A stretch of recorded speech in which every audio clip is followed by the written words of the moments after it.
ஒரு மனுஷனுடைய வாழ்க்கையில போராட்டங்க நேரங்கள் அதிகமாகும் போது விரக்தி, அந்த விரக்தி என்பது என்ன அர்த்தம்னா, என்னடா இது வாழ்க்கை, ஏன் இந்த வாழ்க்கை, ஏன் இந்த பிரச்சனை, எதுக்காக வாழணும், இப்படிப்பட்ட காரியங்கள் ஒரு மனுஷனுடைய வாழ்க்கையில் என்ன பண்ணுகிறது வருகிறது. ஒரு மனிதனுடைய வாழ்க்கையிலே போராட்டங்கள் எதை கொண்டு வரும் என்று சொன்னால் சோர்வை கொண்டு வரும். அப்போஸ்தலனாகிய பேதுரு சொல்றார் 5ஆம் அதிகாரம் 5ஆம் வசனத்தில், ஐயரே ராம் முழுவதும் நாங்கள் பிரயாசப்பட்டும் ஒன்றும் அகப்படவில்லை.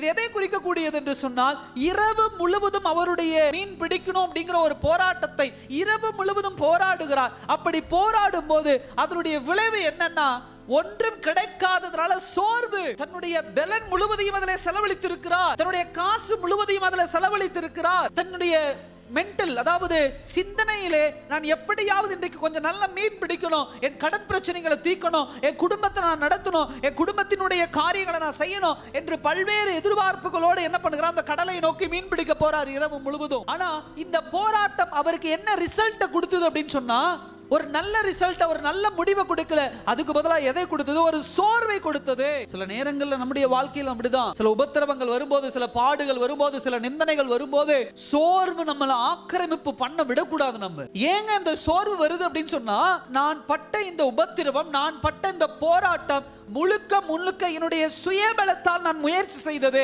என் சுயபலன் ஒருபோதும் எனக்கு எதை கொண்டு வரல, எனக்கு ஒரு பெனிஃபிட்டை கொண்டு வரல. அல்லேலூயா. என்னுடைய ஆசீர்வாதத்தை கொண்டு வரல.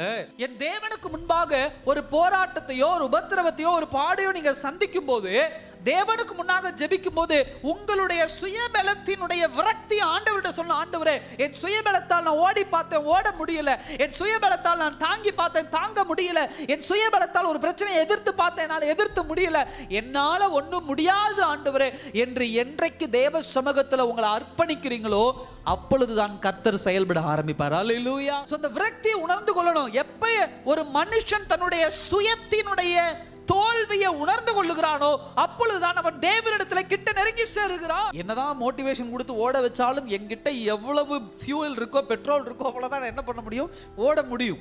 அதுக்கு மேல என்னால என்ன பண்ண முடியாது, ஒரு லைனுக்கு மேல என்னால என்ன பண்ண முடியாது, ஓட முடியாது, நான் விழுந்துருவேன். எப்பயுமே எந்த தேவ பிள்ளையும் எத்தனை வருஷம் ரட்சிக்கப்பட்ட ஆனாலும் சுய பலத்தால ஒரு ஸ்டெப் எடுத்து வைக்காம சும்மா என்ன பண்ண மாட்டாங்க, இருக்க மாட்டாங்க. ஏதாவது ஒரு பிரச்சனை வந்தா, ஏதாவது உபத்திரம் வந்தா, ஏதாவது ஒரு பாடு வந்தா சும்மா இருக்க மாட்டாங்க.